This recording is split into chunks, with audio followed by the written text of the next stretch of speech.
All right, here's an alarming figure. I shared it right before the break that nearly half of all adults in the U.S. were hacked within the last 12 months. Half of us. Half. This is according to some new research that includes the mind-boggling find that 432 million online accounts were also hacked in the last year. So not just, the people, but the accounts specifically. Yeah, and let's look at it this way. Basically, there's a 50% chance that a cybercriminal has or had access to your personal information.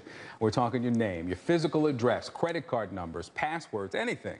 So let's talk about this with Robert Siciliano, McAfee online security expert, and Mark Rash, cyber and privacy expert, and a former Justice Department prosecutor, by the way, for cyber crimes. Gentlemen, we're so glad that you're here. Thank you. Robert, I want to start with you. Good morning.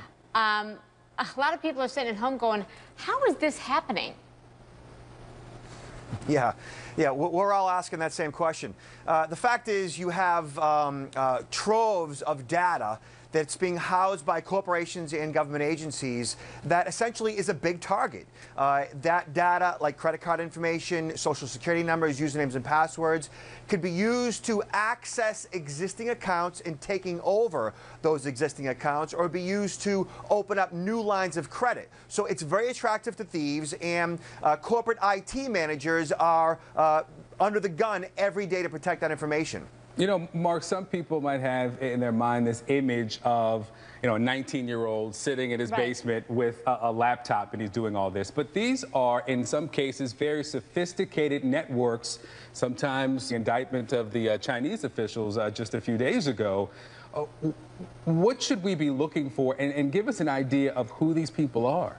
Well, the threats come from all over. They do come from these 19-year-old, 20-year-old young hackers. They come from organized groups of hackers. They come from organized crime. But the big threat here, or what we call the advanced persistent threats, come from state-sponsored attacks by countries like China, Russia, former Soviet republics, and things like that.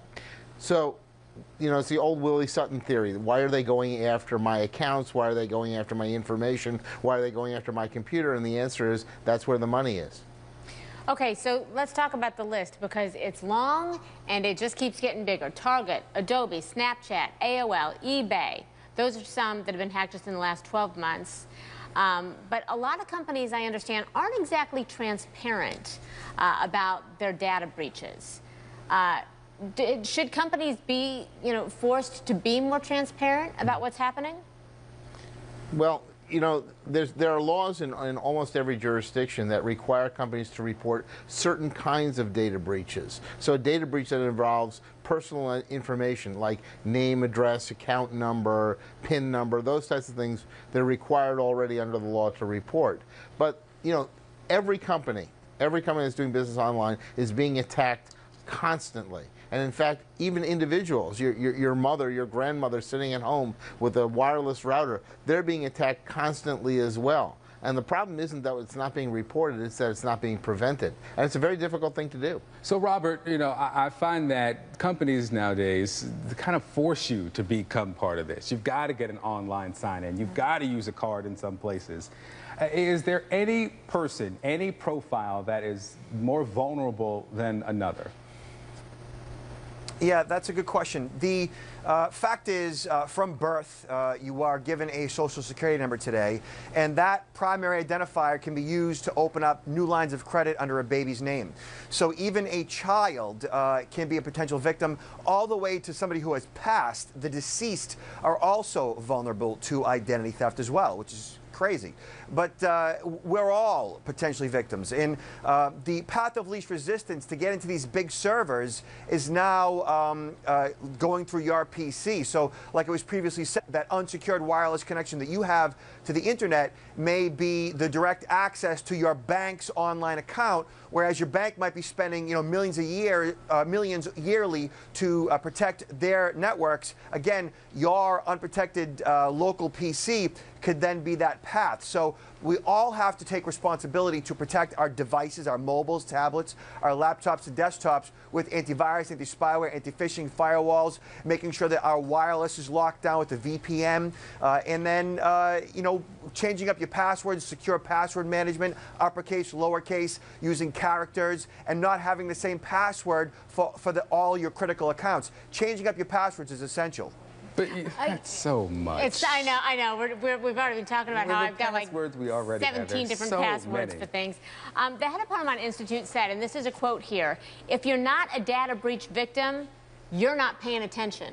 So it made me wonder, how much time, Mark, goes by where you have been hacked and you don't know it? Well, a lot. I mean, one of the things is, one of the problems is you don't even have to have a personal computer or even be online to be a data breach victim. As long as information about you is being held by somebody, that data is at risk. And what the hackers want to do is they want to get that personal information and either steal money from your credit cards or become you, so open a new identity, or sell your data to somebody else. And there's a long lag time between the time they make a breach and the time that they may then exploit what they've used for the breach. And the other thing is people will break into your computer and use that as what's called a robot network or botnet to try to go after other people's computers as well. So somebody may be being attacked in Montana and it's coming from your computer and you know nothing about it.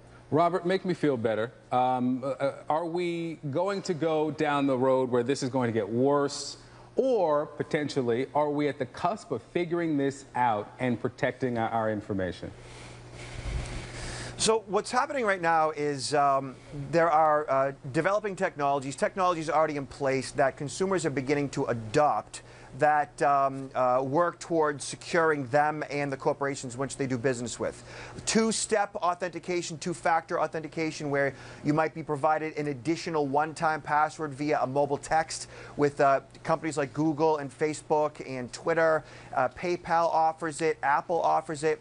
And as consumers get more savvy to use these additional second-factor forms of authentication, it makes them and the corporations they're doing business with that much safer. They're also getting better at password management as in general and understanding the fundamentals of information security. So as consumers become more aware, as they up their security intelligence, as banks and major corporations tighten up, we begin to be more secure, keeping in mind that the bad guys are also getting better at their jobs. So it is a race to the finish. Wow. All right. I feel a little better.